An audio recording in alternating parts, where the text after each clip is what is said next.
Predicación de Juan el Bautista.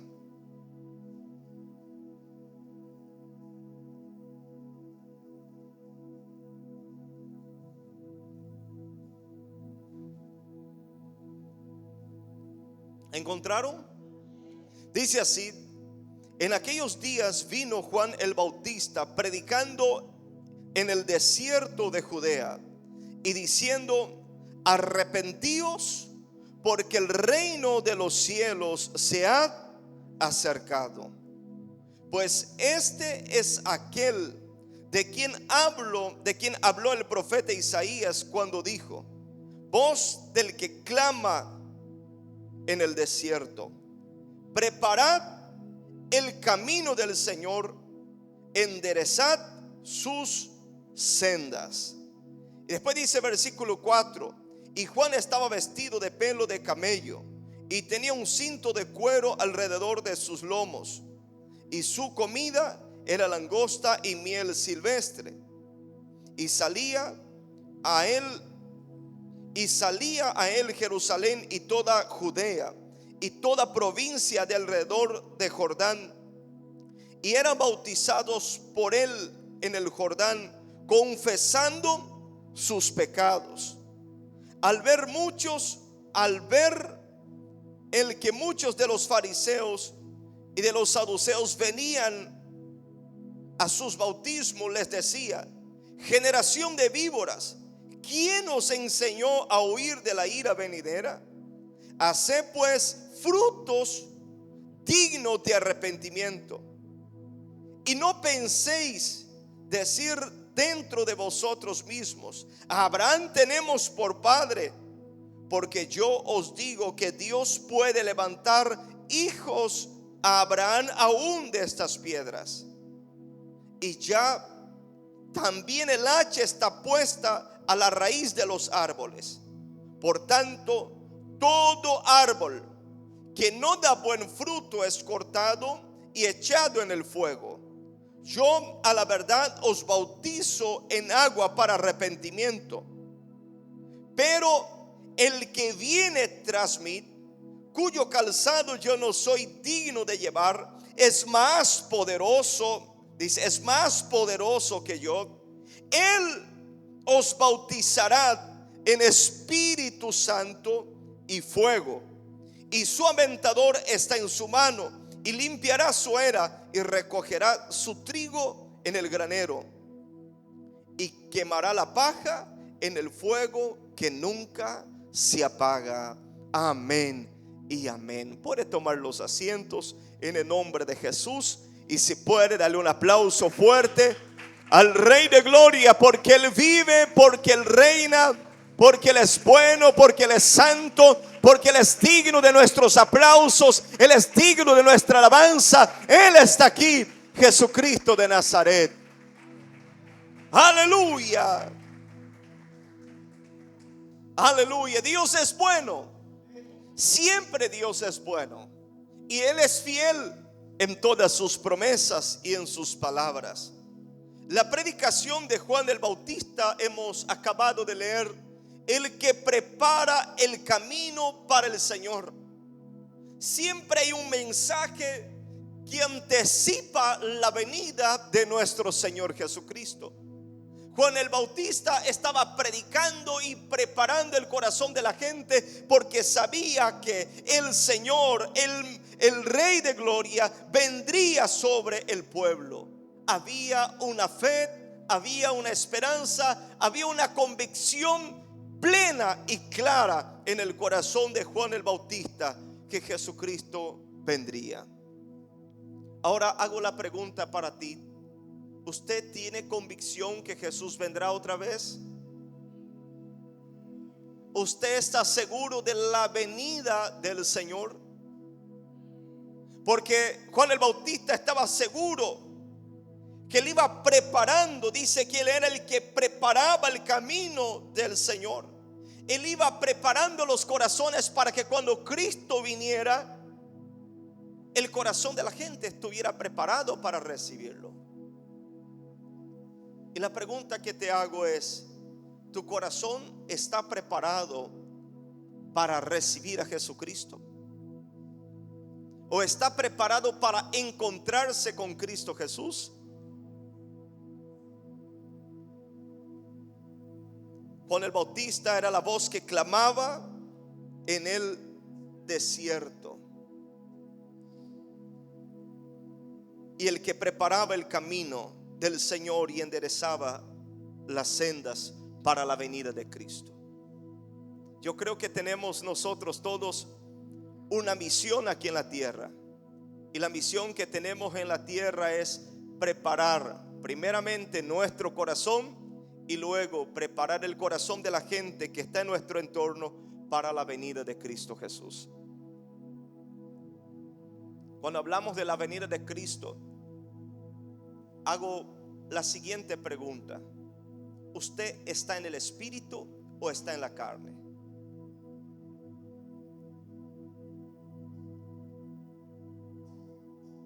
¿Estás en el espíritu o está en la carne?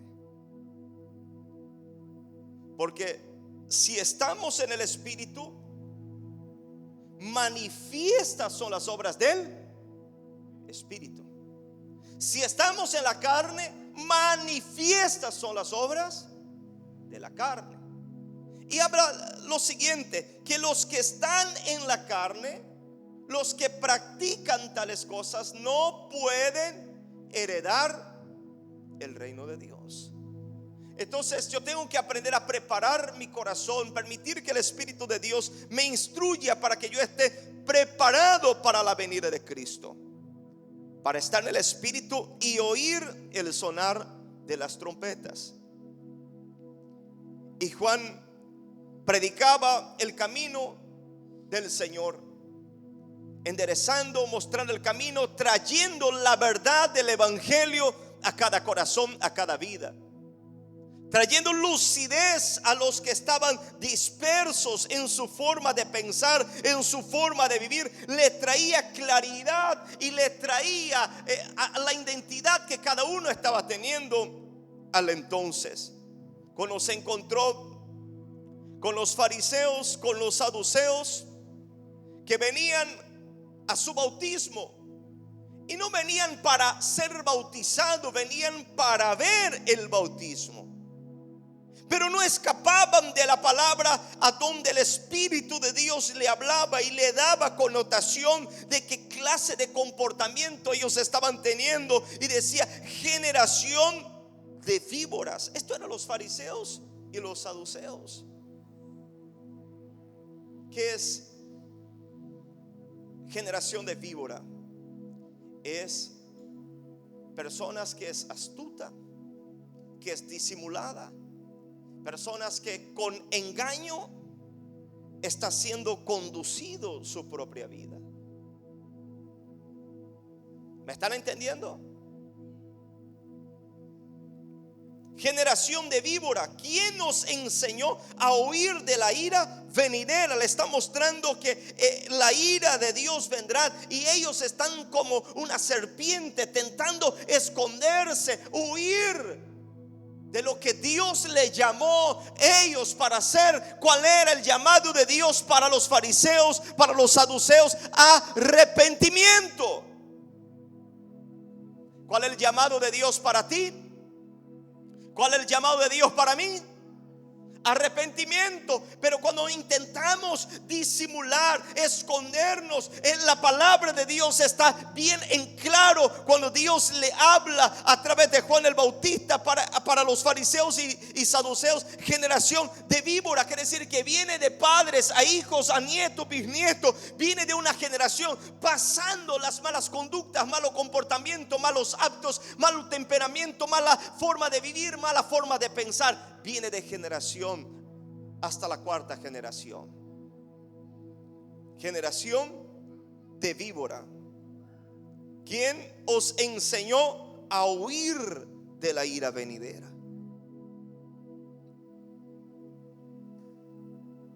¿Estás huyendo de Dios? ¿Está huyendo de la verdad del Evangelio? No hay quien se pueda esconder. Salmo 139 dice que no hay quien se puede esconder. Él conoce nuestro sentar, nuestro levantar. Él conoce nuestro ayer, nuestro hoy, nuestro mañana. Él conoce nuestro pensar. Él conoce nuestro hablar. Él sabe aún las palabras que no está en nuestra boca. Él conoce todo. No hay cómo huir ni escondernos de Dios. Yo puedo esconder mi pecado de fulano, de ciclano, de mengano, pero no puedo esconder de Dios.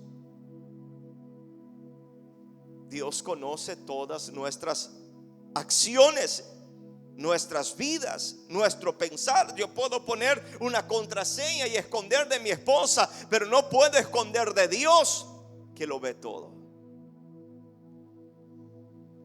No hay cómo huir. Decí conmigo: no hay cómo huir de la ira de Dios. Porque la ira de Dios desciende sobre los hijos de desobediencia, lo cual nosotros en otro tiempo anduvimos en ella, pero ahora somos hijos de luz, para que andemos también como hijos de luz. Porque el que hace lo malo no viene a la luz para que sus obras no sean reprendidas. Pero el que practica la verdad, el que anda en la luz, dice que no tienen miedo de ser expuesto porque está en la luz. Y después dice: haced pues fruto digno de arrepentimiento. Entonces, ¿qué es fruto digno de arrepentimiento? Fruto digno de arrepentimiento es demostrar con mis hechos que estoy arrepentido por lo que hice. Es que estoy arrepentido por lo que yo dije. Es que estoy arrepentido por mis actitudes, por mis acciones. Es que haya un cambio posterior que intenta reparar el daño de lo que yo hice con mis malas acciones. ¿Me van entendiendo? Dígame. ¿Estamos de acuerdo? El fruto del arrepentimiento es una evidencia externa de que ha habido un cambio en el interior, un cambio de voluntad, un cambio de corazón, un cambio de dirección. Esto es arrepentimiento. Arrepentimiento no es llegar y decir perdóname y terminó. Arrepentimiento es que ahora yo voy a pensar cómo puedo reparar el daño que le causé. ¿Cómo puedo acercarme para que se restaure la amistad que por mí fue rota, destruida? Esto es un arrepentimiento. Y cuando habla de que hacer pues frutos dignos de arrepentimiento, es demostrar que verdaderamente estás arrepentido por haber apartado de Dios, o por haber rechazado a Dios, o por no haber dado el tiempo necesario a Dios, o por no haber escuchado, o si ha escuchado, por no haber obedecido. Es demostrar nuevamente que lo que hiciste, que lo que yo hice está mal, y estoy buscando un camino ahora correcto para reparar lo que yo hice que entristeció a Dios. Eso es arrepentimiento. Por eso en cada restauración del Antiguo Testamento habla que la restauración conllevaba consigo regalo. Cuando hay una restauración, tiene que haber regalo por medio. Si usted le falla a alguien y quiere restaurar la comunión, prepare un regalo, lleve un regalo a la persona con quien usted quiere reparar la comunión. ¿Estamos de acuerdo? Es una forma de reparar. En el libro de Proverbios capítulo 6 versículo 51 dice que aún el enemigo, si fuera sorprendido haciendo algo indebido, robando, dice que el que cometió tal cosa tendrá que retribuir 7 veces más, o todo lo que tienes en su casa se lo tomará por el daño que ha causado. Eso es arrepentimiento.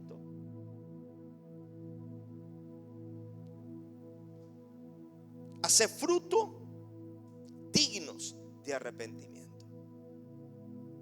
A partir de hoy, cuando usted falla, usted piensa en esto.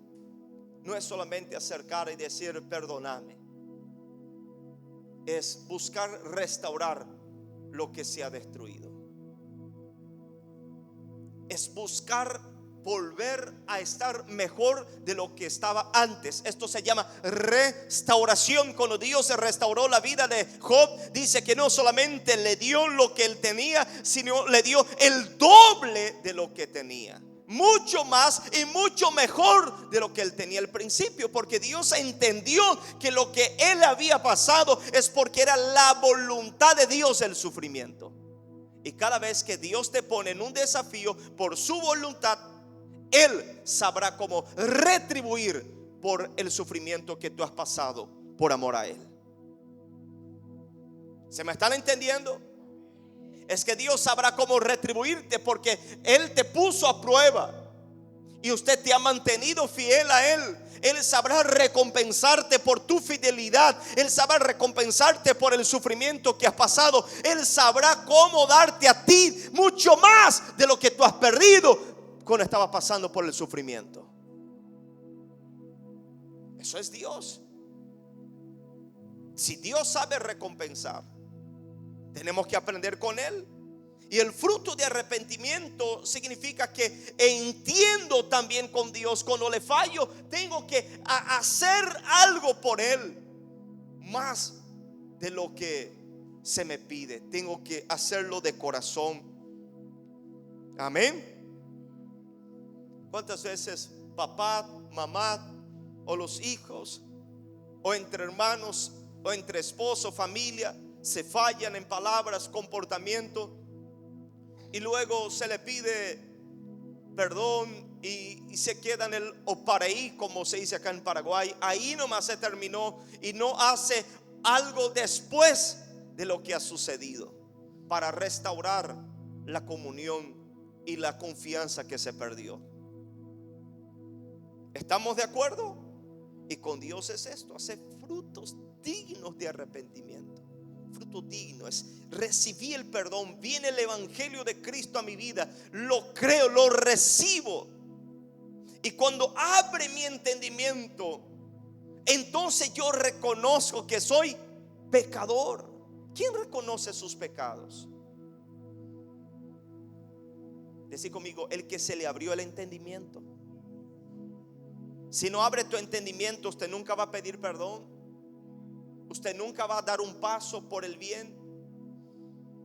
Pero una vez que usted recibe el evangelio, y es poder de Dios, es fuego. El evangelio es fuego purificador. ¿Cuántos saben esto? Jesús dijo a sus discípulos: vosotros estáis limpios por la palabra que habréis oído. Entonces, cuando usted escucha el evangelio, escucha también el poder de Dios, el que purifica tu mente, el que te trae la conciencia de tu maldad, de tu necedad.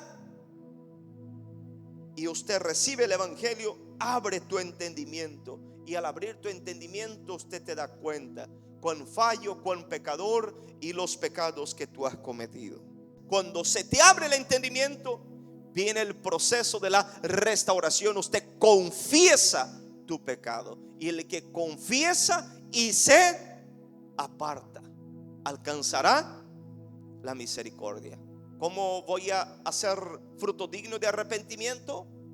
Apartándome del pecado que me apartó de Dios. Este es fruto. ¿Cómo yo sé que estoy perdonado? Es que me estoy apartando del pecado que me aparta de Dios. Es que me estoy apartando de todo aquello que hace daño a mi vida espiritual. Yo pongo un basta, pongo un límite, porque yo sé que aún las malas conversaciones corrompen las buenas costumbres. Pongo un límite y digo: lo que me edifica, bienvenido. Lo que no me edifica, no es bienvenido a mi vida. Entonces hay un cambio, hay un comportamiento diferente, porque me doy cuenta que actué mal y comienzo a actuar desde la guía y la dirección del Espíritu Santo. ¿Estamos de acuerdo? ¿Quién te puede hacer tener frutos dignos de arrepentimiento? Decí conmigo: el Espíritu Santo de Dios. Entonces usted comienza a agradar a Dios, usted comienza a orar, usted comienza a buscar a Dios. ¿Cuál fue tus oraciones más sinceras? ¿No fue en los momentos que tú fallaste, te equivocaste? ¿Que sentiste la tristeza en tu corazón porque hiciste mal?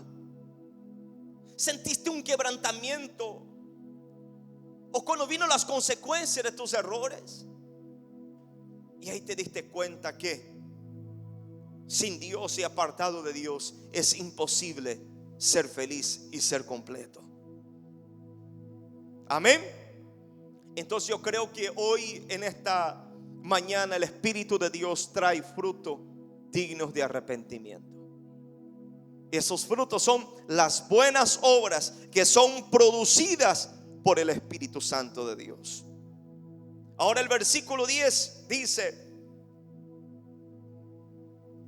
San Mateo capítulo 3 versículo 10 dice: y ya también el hacha está puesta a la raíz de los árboles.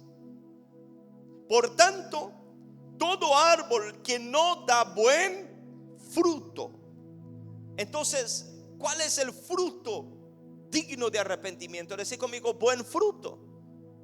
Un buen árbol va a dar buenos frutos. Y el que no da buen fruto, ¿qué dice? Es cortado y echado en el fuego. Te hago la pregunta, ¿estás dando buen fruto? ¿Cuál es tu comportamiento? ¿Cuál es tu carácter? ¿Cuál es tu testimonio de vida? Buen fruto. El que no da buen fruto es cortado y echado en el fuego. Y ahora viene: yo a la verdad os bautizo con agua para arrepentimiento. El bautismo de Juan era para arrepentimiento. Pero dice, pero el que viene tras mí, cuyo calzado yo no soy digno de llevar, es más poderoso que yo. Él os bautizará en Espíritu Santo y fuego. Entonces, cuando viene el evangelio de Dios para mi vida y me bautizo en el agua, luego viene con el bautismo del agua el Espíritu Santo a bautizarme, a hacerme nacer de nuevo. Como Jesús le dijo en el libro de San Juan capítulo 3 a Nicodemo, que era un Sanedrín, que era un fariseo, que era alguien que había llegado a los más altos niveles de estudios de la ley. Era un juez de la ley. Él había llegado allá arriba, era el más importante, uno de los más importantes jueces de Israel. Pero llegó el evangelio de Cristo para él. Y Jesús dice: es necesario nacer de nuevo. Él no entendió. Él dijo: ¿acaso yo siendo viejo voy a entrar en el vientre de mi madre? ¿Puedo yo con esta edad nacer de nuevo? Y Jesús dice: lo que es nacido de carne, carne es, pero lo que es nacido del Espíritu Santo es espíritu es. Entonces hay un nacimiento terrenal, pero hay un nacimiento espiritual. Cuando yo nazco del agua en el bautismo, yo soy perdonado, pero al mismo tiempo yo también paso a tener una nueva naturaleza.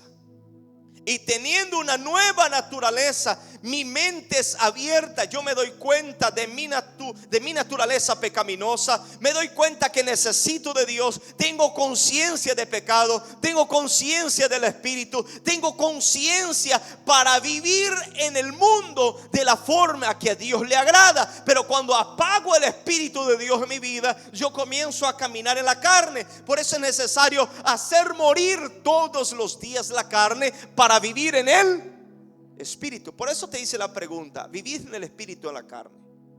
Por eso todos los días tengo que hacer morir mi carne. Pablo llega a decir: hago morir a mí mismo todos los días para poder vivir en el Espíritu. Porque si vivo en el Espíritu, estoy viviendo una dimensión diferente, no terrenal. Mis pensamientos no son carnales, no son pensamientos humanos, no es la sabiduría humana, No son palabras humanas, no son comportamientos humanos, no son actitudes humanas, son las mismas actitudes del Espíritu que se manifiesta a través de mi vida. Entonces, un fruto digno de arrepentimiento es el buen fruto del Espíritu: bondad, amor, mansedumbre, templanza, fe. Contra tales cosas no hay ley. Los que han crucificado la carne con sus pasiones y deseos y ahora viven en el Espíritu, porque estás en Cristo. Y si estás en Cristo, ya no tiene condenación. Tiene una mente divina, tiene la mente de Cristo, tiene el pensamiento de Cristo, tiene la actitud de Cristo, porque tienes al Espíritu de Dios en tu vida. ¿Cuántos tienen el Espíritu de Dios en su vida? Cuando usted falla, ¿qué ocurre contigo cuando tiene el Espíritu Santo? Hay tristeza. Hay tristeza en nuestro corazón, porque entristecemos al Espíritu Santo. Porque el Espíritu Santo es una persona de la Trinidad: Dios Padre, Dios Hijo, Dios Espíritu Santo. Y es mismo Dios, no es mayor que Cristo ni menor que Cristo. Es Cristo en nosotros, el Espíritu Santo. Entonces, todo lo que yo veo, el Espíritu de Dios está viendo. Todo lo que oigo, el Espíritu de Dios está oyendo. Todo lo que estoy haciendo, el Espíritu de Dios está percibiendo y está viendo lo que estoy haciendo. Por eso nada se puede esconder. Uno, porque tú tienes el Espíritu Santo. Y otro, aunque no tienes el Espíritu Santo, los ojos de Dios pueden ver todo. Las tinieblas y la luz delante de Dios son de igual manera. Dios ve todo y nada se puede esconder de Dios. Por eso tengo que aprender a vivir bajo la guía del Espíritu Santo, a entender lo que Juan el Bautista estaba diciendo sobre Cristo Jesús, que nos iba a bautizar en Espíritu Santo y en fuego. Y usted ve en el libro de Hechos capítulo 2, cuando estaban reunidos los 120, orando, clamando y perseverando en oración en Jerusalén, en el aposento alto, que se cumple esta palabra. Vino el Espíritu Santo y ellos fueron bautizados, llenos del Espíritu Santo. Hablaban nuevas lenguas. Tuvieron la osadía, el denuedo para predicar la palabra, para poner las manos sobre los enfermos, para reprender demonios, para hacer maravillas y proclamar el año agradable de Dios. Esto es lo que hace una persona llena del Espíritu Santo: proclama el reino de Dios y el año agradable del Señor. Aleluya. Y quiero proclamar hoy en el nombre de Jesús que este año 2024 es el año agradable de Dios. El año 2025 será un año de cumplimiento de las promesas de Dios en tu vida. Aleluya. Serás tomado por la gloria de Dios. Serás guiado por el Espíritu Santo. Vivirás una vida extraordinaria como nunca antes lo había pensado. Cristo en ti, Cristo en mí es la esperanza de gloria. Aleluya. ¿Quién vive? Entonces tenemos que recibir el Espíritu Santo, porque recibimos el Evangelio. El Evangelio trae conciencia del pecado, nos arrepentimos y viene el Espíritu Santo. Y el Espíritu Santo produce frutos dignos de arrepentimiento. A cada uno va a ser diferente. A la mujer que recibió la palabra de Cristo, que estaba en el acto de adulterio, dice que recibió la palabra, pero Jesús termina diciendo: vayas y no peques más. La mujer que estaba en el pozo, que tenía 5 maridos y estaba viviendo desordenadamente, y el último que tenía no era de ella, estaba viviendo mal. Vino la palabra de Dios y tuvo que cortar lo que ella estaba haciendo mal para corregir y tener un nuevo rumbo en su vida.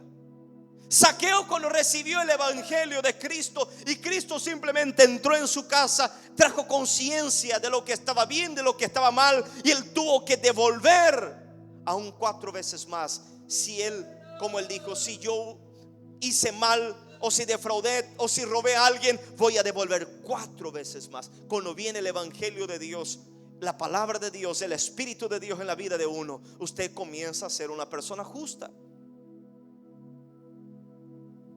Usted ya no compactúa con la injusticia.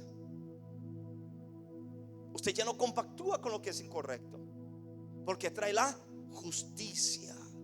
Y la justicia trae conciencia en tu corazón que Dios está viendo lo que estamos haciendo, aunque nadie no nos está viendo. Y que por nuestros delitos que estamos cometiendo escondido de la gente, hay alguien que está viendo. ¿Y sabe quién está viendo cuando fallamos? No es solamente Dios,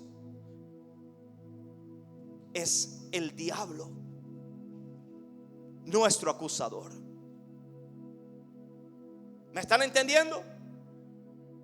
Cuando usted falla, el Espíritu de Dios te quebranta y te dice: está mal lo que hiciste.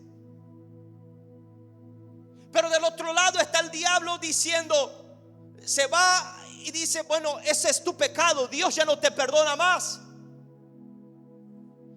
Y va y te acusa tu mente por lo que hiciste, trayendo más peso, culpabilidad, a tal punto que ya no tiene coraje de venir a Dios y pedir perdón, o pedir perdón a quien tú has fallado, porque el diablo te ciega tu entendimiento, te bloquea para que no tenga coraje de hacer lo que el Espíritu de Dios te está mandando. Lo hace como hizo con Adán y con Eva cuando pecaron. ¿Qué hicieron ellos? Se escondieron porque la culpabilidad entró tan fuerte en su corazón que ellos no tuvieron coraje de acercar, de decir: Dios, perdóname, hice mal. ¿Me van entendiendo? Y el diablo, que es el acusador, él te acusa delante de Dios por tus pecados.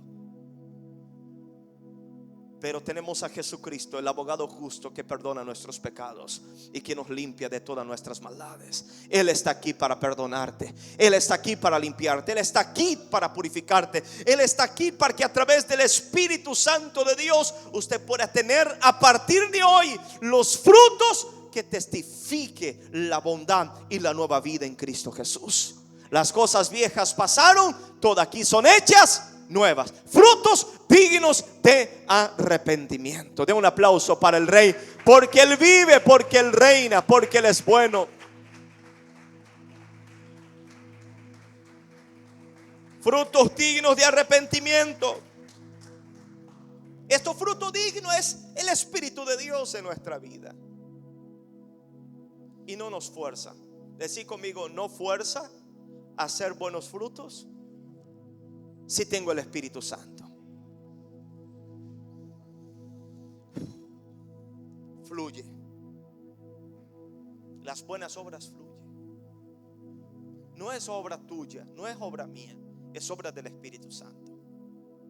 No es algo que me tengo que desvelar, es algo que tengo que ceder nomás al control de mi corazón al Espíritu Santo.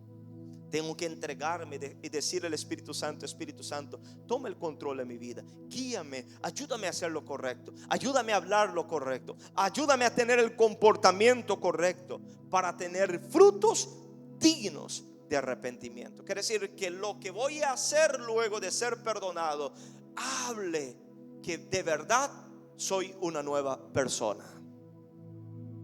¿Cuántos matrimonios que se fallaron y se dijeron: perdón, perdóname, y no hubo un fruto de arrepentimiento después? La desconfianza se quedó, el problema se quedó, y cada vez que uno se pone nervioso, le pone en la cara del otro el error del pasado. ¿Sí o no?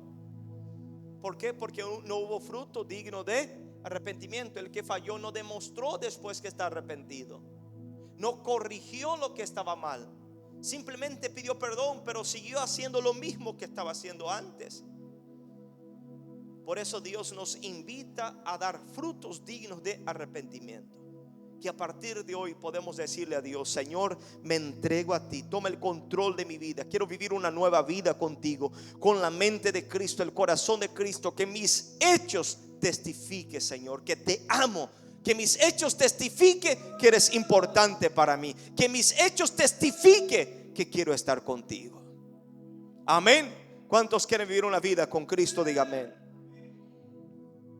Vamos a pedir al Espíritu Santo que nos examine, que nos corrija y que nos dé la mente de Cristo para vivir como Cristo quiere que vivamos. No de apariencia, sino de un corazón sincero y correcto delante de Dios. Amén. Porque Dios ve más allá de lo que nosotros podemos mirar con los ojos físicos. Dios conoce y escudriña nuestro corazón. Incline tu cabeza un instante. Vamos a orar a Dios en el nombre de Jesús.